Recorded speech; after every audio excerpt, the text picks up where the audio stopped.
Gələn həftə sosial müavinətlər və təqaüdlər artırılacaq.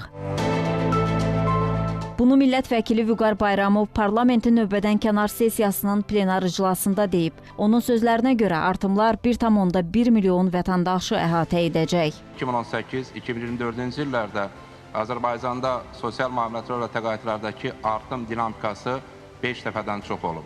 2025-ci ilin dövlət büdcəsindən sosial istiqamətə ayrılan vəsaitin həcmi 17 milyard manata yaxın olacaq. Bu büdcə xərclərinin 41% deməkdir.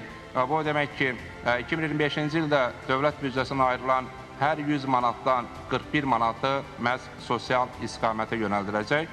Millət vəkili Pərvanə Vəliyeva isə ilkin tibbi sanitariya yardımı müəssisələrindəki çatışmazlıqdan danışıb. Belə ki, ilkin tibbi sanitariya yardımı müəssisələrinin bir çoxunun zəruri maddi-texniki bazaya malik olmaması əhalinin əhəmiyyətli hissəsinin tibbi xidmətlərə əlçatanlığını azaldır, keyfiyyətli tibbi xidmətin göstərilməsinə maneə yaradır.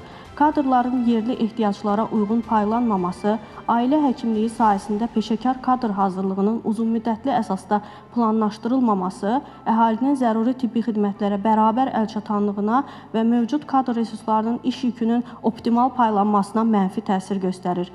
Səhiyyə Komitəsinin sədri Əhliman Əmiraslanov isə bununla bağlı artıq pilot layihələrə başlandığını deyib.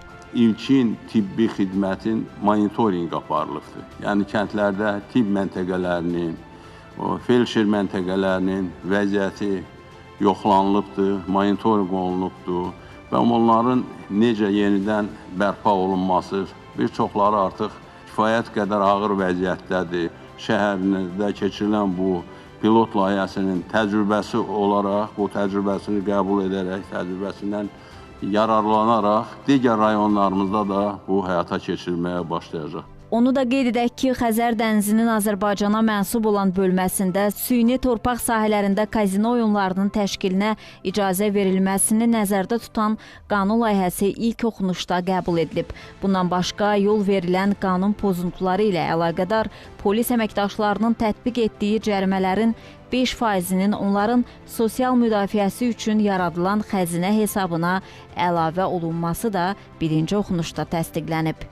Şəhla Poladova, Samir Qasımov, Xəzər xəbər.